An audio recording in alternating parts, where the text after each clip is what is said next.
Welcome to Devex at the 77th World Health Assembly, a special edition of This Week in Global Development. My name is Rumbi Chakamba. I'm an associate editor at Devex. This year's World Health Assembly is a pivotal moment for global health security, with countries working to finalize a pandemic treaty and amendments to the international health regulations, which are a legal framework for handling cross-border public health emergencies.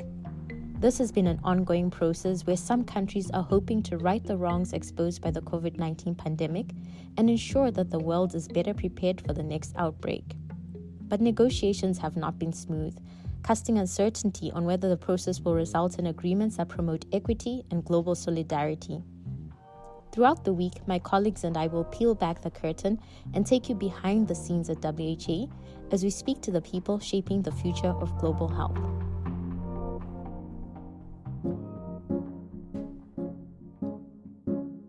Over 2 years ago, WHO member states initiated a process to craft a new pandemic treaty and make changes to the international health regulations, in the hope that these two agreements would lead to a more effective and equitable response to the next health emergency.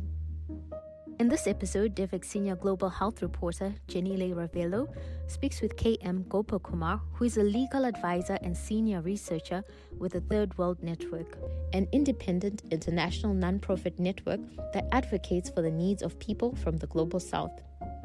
Gopakumar has closely followed both the pandemic treaty negotiations and the IHR amendments. Here, he explains the challenges faced by developing countries and the sticking points in the negotiations. He claims high-income countries are using protests against both the treaty and the IHR to their advantage. Hi, Gopa. Thank you so much for joining us for this podcast ahead of the World Health Assembly. For the benefit of our listeners, can you explain the debates around specific provisions in the pandemic agreement negotiations? Which ones really took a lot of time and effort to really get resolved or are still being debated as we speak? The issues related to equity are at the center of this agreement. So please recall the fact that one of the promise while initiating the whole process on pandemic agreement was that it will deliver on equity. Whenever this treaty or this agreement is concluded, I would urge all the interested people to read the agreement and to find out whether this agreement is providing any legal guarantee of access to pandemic-related products. That means medicines, vaccines, or diagnostics for the countries who do not have the manufacturing capabilities or who do not have the financial capability to access these products.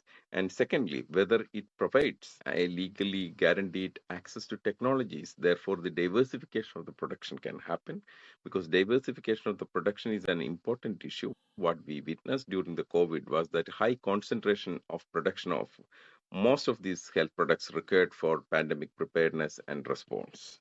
There were only a few manufacturers. The manufacturers were concentrated in a few countries. So there was a huge dependency. So the rationality tells you to diversify you need to understand the world has a technology divide and development divide. Therefore, there is a need for technology.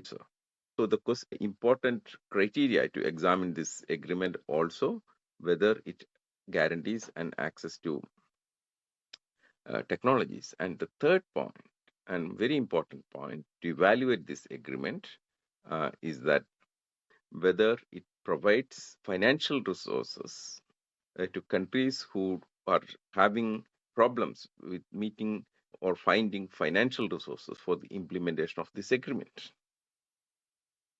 If it is not guaranteeing the financial agreement, then there is a problem with the promise of equity, or there would be a problem in the implementation of this agreement. So these are some of the issues related to this. And last but not least, another important issue is the pathogens access and benefit sharing mechanism, which is to be negotiated in detail after the adoption of the agreement. as per the current provisions. So this is an important provision.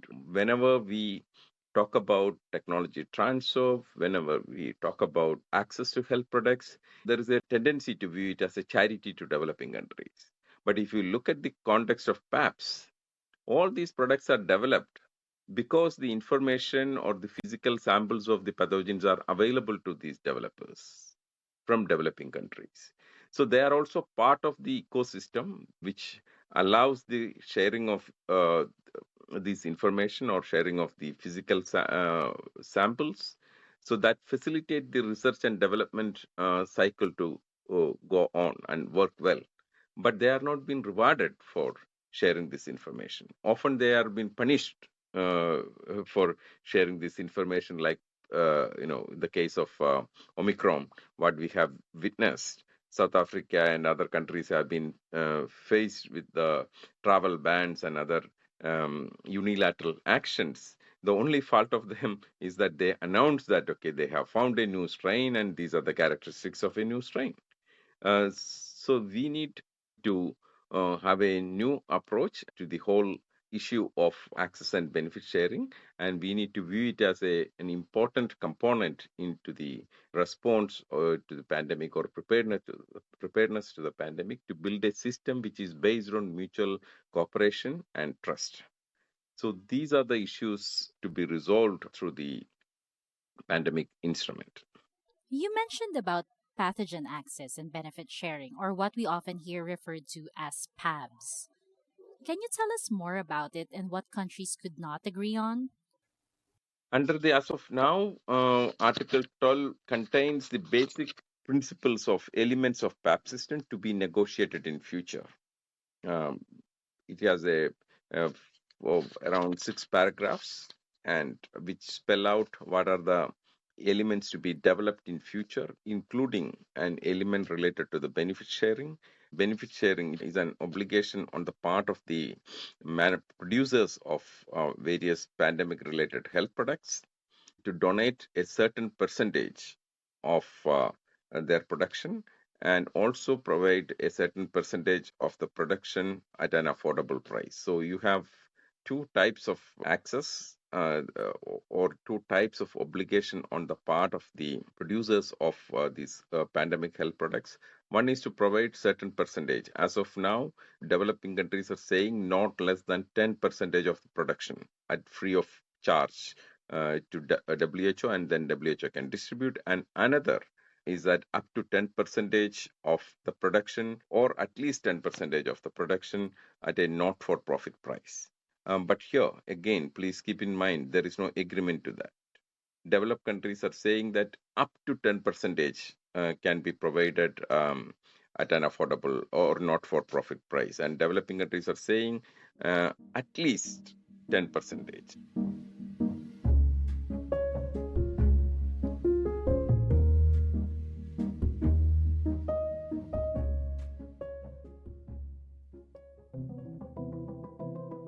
If you're listening to this podcast, you're probably already working in global development, or maybe you're thinking about carving out a new path in the social impact space. Regardless, we all need a little help sometimes in our pursuit of a happy, fulfilling, and impactful work life. Whether you're actively searching for a new role or looking for some pointers on how to strike a healthier work-life balance.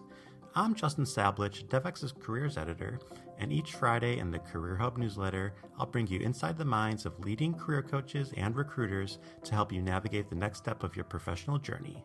You'll also have access to the latest hiring and salary trends and a weekly dose of the best leads from global development's largest job board. Visit devex.com/careerhub to subscribe. I know that some high income countries have set some red lines on the pandemic agreement negotiations.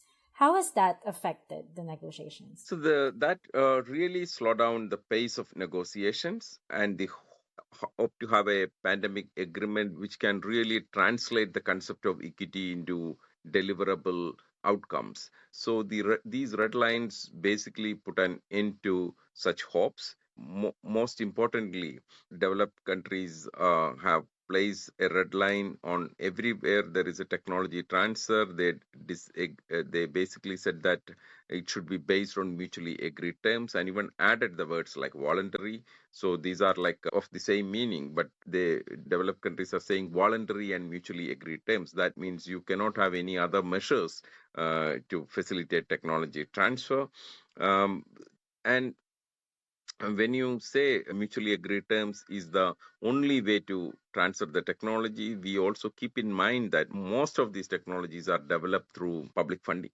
So in a way, these technologies are owned by the developed country governments, but they are not ready to part with that technology. Forget about the developing countries, even to WHO. There can be a mechanism where these technologies can be given to WHO, and then WHO can transfer as and when it is required.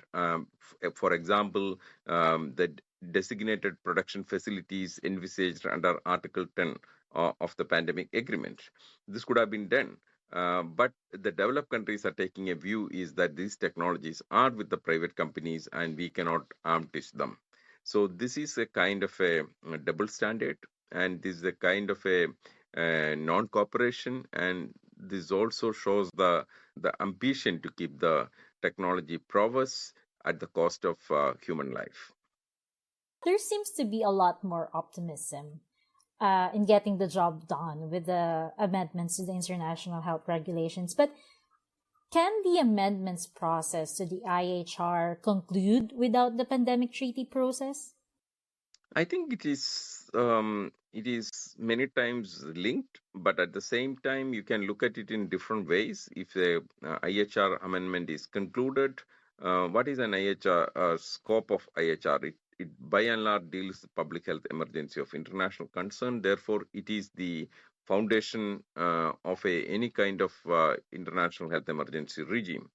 But this instrument, the proposed pandemic instrument, is dealing with pandemics. That is a much more of a higher form of a public health emergency of international concern. So the foundation of any pandemic is PHEIC, what is there in the IHR. So conclusion of an amendment proposal to IHR will act as a foundation or a stepping stone to conclude a pandemic agreement, which is based on more on equity. It should not be looked as a mutually cancelling process. That means if you have an IHR amendment concluded, your chance of having a pandemic instrument is bleak, or vice versa. Looking at that's not a very, very productive way of looking at things and international processes. And it's also important to understand that member states have invested 2 years plus on these processes. So, I am sure they would not let it go like that. But is it possible that member states conclude the IHR amendments earlier at the World Health Assembly, or and then the pandemic agreement negotiations come after?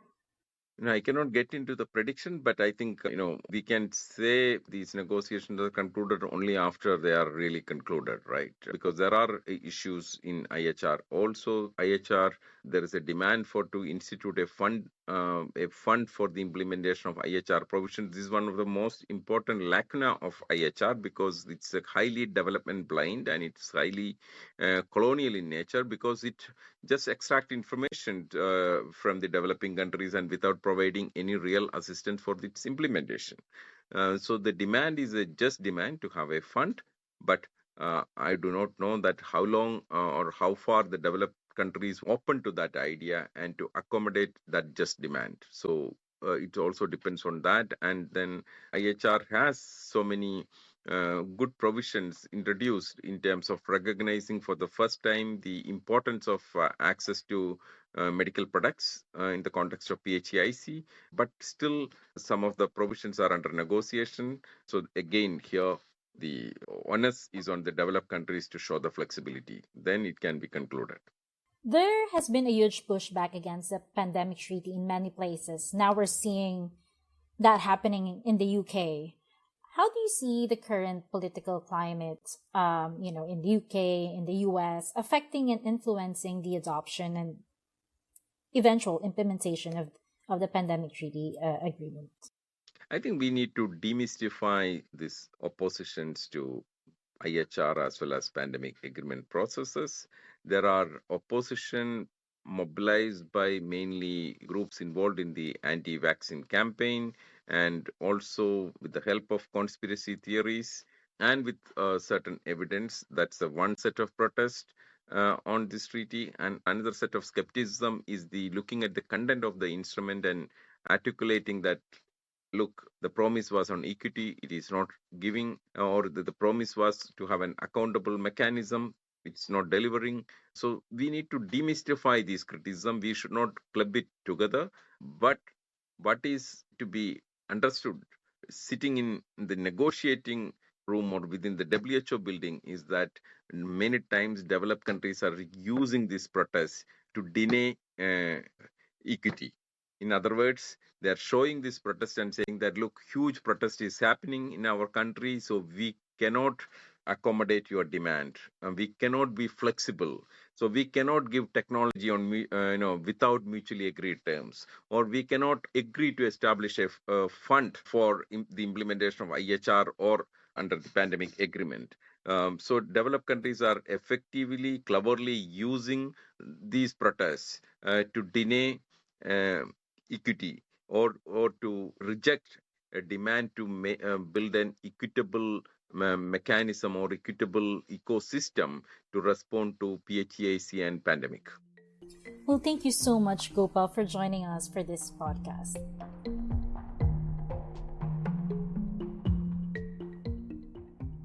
Thanks for listening to Devex at the 77th World Health Assembly, a special edition of This Week in Global Development. If you enjoyed today's episode, please share it, or you can also leave us a rating or a review. We'd also love to hear from you if you have any feedback or want to get in touch. You can find me on social media at Rumbi Chakamba or send an email to podcast@devex.com. Devex at the World Health Assembly is hosted by me, Rumbi Chakamba. Today's episode was produced by Naomi Mihara and edited by Mai Ilagan.